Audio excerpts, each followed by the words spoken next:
యేసుప్రభు అంటున్న సందర్భం నాకు తెలీదు, కొడుకు కూడా తెలియదు అన్నాడు. కొడుకుగా నాకు కూడా తెలియదయ్యా. అప్పుడు మీరు అనొచ్చా, సిలువేయబడి ఇంకా లేవలేదు కండి, సర్వాధికారం రాలేదు కదా, తెలియదండి అని ఇలా మెలికి పెడతారు మళ్ళా. ఓకే, సిలువ వేయబడి తిరిగి లేచాడు. లేచాడా? లేచిన తర్వాత ఏమంటున్నాడు? మత్తయి సువార్త 28వ అధ్యాయం చూడండి, 18వ వచనం. లూకా సువార్త 28:18, క్షమించండి, మత్తయి సువార్త 28:18. అయితే యేసు వారి యొద్దకు వచ్చి, పరలోకమందును భూమి మీద నాకు సర్వాధికారం ఇవ్వబడి ఉన్నది. సర్వాధికారం అంటారు కదా, వచ్చేసింది పవర్ ఈయనకి. ఆ సర్వాధికారం ఈయన దగ్గర అంటే తండ్రి కొన్న పవర్స్ అని యేసుప్రభుకి వచ్చాయా? ఓకే, వచ్చేసా. తిరిగి లేచాడు.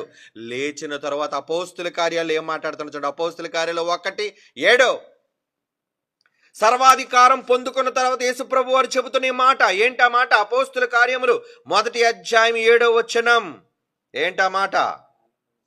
కాలములు సమయములు తండ్రి తన స్వాధీనమందుంచుకొని ఉన్నాడు. వాటి కోసం డిస్కషన్ మీరు చేయకండి, షటాప్ అన్నాడు. ఏమండి? కాలములు సమయములు ఎవరి చేతిలో ఉన్నాయట? తండ్రా. అదేంటయ్యా, ఆయన మీరు యెహోవా కుమారుడైన క్రీస్తు ఇద్దరు సమాన దేవుళ్ళు కదా, మళ్ళా కొన్ని ఆయన చేతిలో ఉండడం ఏంటి? ఏమండి? ఇంట్లో అత్త గొప్పదా కోడలు గొప్పదా? అత్త గొప్పదంటే అత్త దగ్గర గుర్తుండాలి, తాళాల గుర్తు.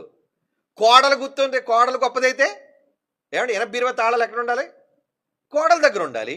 కనుక తాళాలు ఎవరి దగ్గర ఉంటే వాళ్ళే గొప్పోళ్ళు, అవునా? తాళం ఎవరి దగ్గర ఉంటే వాళ్ళే గొప్పోళ్ళు. ఇప్పుడు ఈ తాళం ఎవరి దగ్గర ఉంది? తండ్రి దగ్గర ఉందా, కొడుకు దగ్గర ఉందా? నాయన రెండో రాకడ ఎప్పుడు జరగాలో అన్న విషయం మా నాన్నకే తెలుసు, నాకు కూడా తెలియదు. ఇది ఎప్పుడంటే ఈ మాట, కాలములు సమయములు తండ్రి తన స్వాధీనమందు ఉంచుకొని ఉన్నాడని పలుకుతున్న ఈ మాట ఆఫ్టర్ రిజరక్షన్, సర్వాధికారం వచ్చిన తరువాత చెబుతున్న ఈ మాట. అంటే ఇప్పుడు యేసుప్రభు సర్వాధికారి అంటే దేనికి సర్వాధికారి? తండ్రి మీద అధికారం లేదో. యేసుప్రభు తండ్రి మీద అధికారం చేసే వ్యక్తి కాడో, మంచోడు ఆయన. మీరు చేస్తారు అధికారాలు, పనికిరాని అధికారాలు. అవకాశం ఉన్న అధికారమును చెయ్యని వ్యక్తి యేసుప్రభు, లోబడే వ్యక్తి. మీరేమంటారు? సమానమైన దేవుడు తక్కువ చేసి మాట్లాడుతున్నారా యేసుప్రభుని? భరించలేం, సహించలేం. అయితే ఆత్మహత్య చేసుకోండి. ఏం చేస్తారు?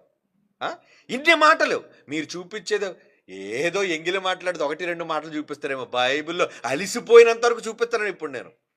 అలిసిపోయినంత వరకు, ఇంకా ఉన్నాయి చాలా, అలిసిపోయినంత వరకు.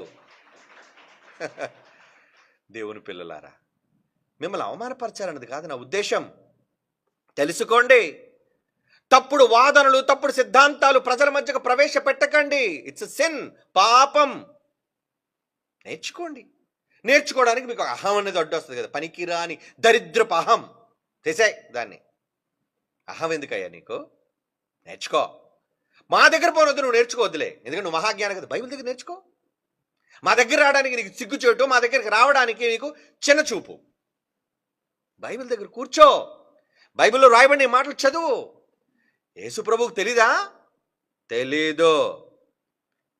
తాళం తెలిసి సర్వం తెలిసిన తండ్రి గొప్పోడా?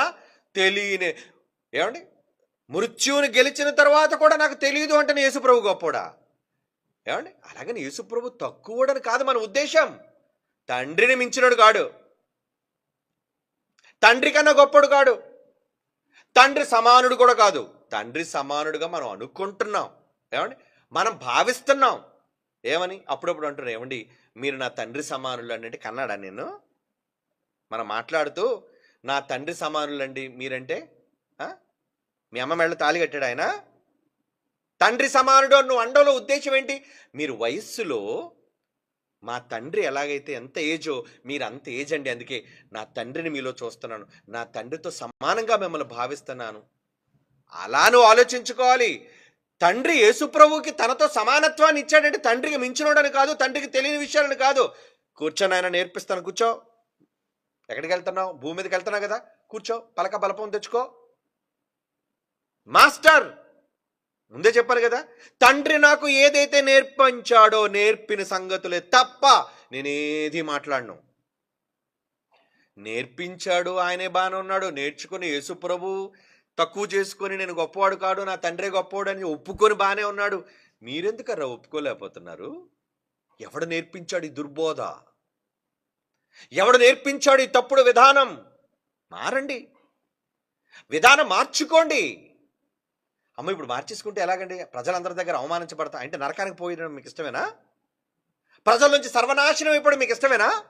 యేసుప్రభు చెప్పిన మాట మీరు ఒప్పుకోరా? ఒప్పుకోవాలి, ఒప్పుకోవాలి. దేవుని పిల్లలారా, ఈరోజు మనం ఏం ఆలోచిస్తున్నాం చెప్పండి? ఏం ఆలోచించాలి? హెబ్రీయులకు రాసిన పత్రిక, హెబ్రీ పత్రిక 2వ అధ్యాయం 9వ వచనం. హెబ్రీ పత్రిక 2వ అధ్యాయం 9వ వచనంలో ఏమన్నాడు? దేవుని కృప వలన ఆయన ప్రతి మనుష్యుని కొరకు మరణం అనుభవించినట్లు దూతల కంటే తక్కువ చేయబడిన యేసు, దూతల కంటే తక్కువ చేయబడిన యేసు అంటే ఇప్పుడు దూతల కంటే యేసు ప్రభు తక్కువ చేయబడ్డా లేదా? శరీరములో ఏమండి తక్కువ చేయబడ్డాడు. చేయబడిన యేసు మరణము పొందినందున మహిమా ప్రభావములతో కిరీటము ఆయనకు పెట్టి ఆయనను చూచుచున్నాము. ఎవని నిమిత్తము సమస్తమును ఉన్నవో, ఎవని వలన సమస్తమును కలుగుచున్నవో ఆయన అనేకులైన కుమారులను మహిమకు తెచ్చుచుండగా కొడుకులందరినీ మహిమపరుస్తుంది ఎవరు? తండ్రి. ప్రతి కొడుకును ఏమండి, జైశాల్ గారు ఆయన వేదిక మీద ఎంతమంది తన పిల్లలు, నేను శరీర సంబంధంగా ఆయన కడుపులోంచి నేను పుట్టినా ఎంతోమంది ఆయన ఆత్మీయ తండ్రిగా భావించే వాళ్ళందరినీ ఆయన వేదిక మీద కూర్చోబెట్టుకున్నాడు, పిల్లలుగా పరిచయం చేశాడు, నా పిల్లలు అని సంబోధిస్తున్నాడు. మహిమ తన పిల్లల్ని చూపిస్తున్నాడు ప్రపంచానికి, వీళ్ళు నా పిల్లలు అని మహిమపరుస్తున్నాడు ఆయన. అలాగే పరలోకమందున దేవుడు యేసుని ఎలాగైతే మహిమపరిచాడో అనేక మంది కుమారులను ఏం చేస్తున్నాడంటే ఆయన మహిమకు తెచ్చుచుండగా వారి రక్షణకర్తను శ్రమల ద్వారా సంపూర్ణునిగా చేయుటకు ఆయనకు తగును. ఎవరికి తగును? తండ్రి అయిన దేవునికి తగును. నువ్వు శ్రమ పడాలి, రక్షణ పొందాలి, అనేక మందిని రక్షించాలి, రక్షణ ఇవ్వాలి. నాయన యేసు, నువ్వు వెళ్ళి నాయన శ్రమపడు, శ్రమ పడాలి. శ్రమ పడ్డానికి యేసు ప్రభును భూమి మీదకి పంపాడు, కష్టపెట్టాడు, శిలువ మరణం పొందినంతగా చేశాడు. లేదంటే నీ కూడా పరలోకం ఇవ్వనన్నాడు. అవునా? బాగా వినండి. ఒకరు యేసు ప్రభును భూమి మీదకి పంపలేదు, పరలోకంలో తన పక్కనే ఉంచేసుకున్నాడు అనుకోండి. మనం అష్టకష్టాలు పడి, ఇబ్బందులు పడి, ఎన్నో ఇబ్బందులు పడి, శ్రమలు పడి మొత్తానికి పరలోకం చేరుకున్నాం. అప్పుడు దేవుడిని ఏమంటావు తెలుసా? ఆహా తండ్రి, గొప్ప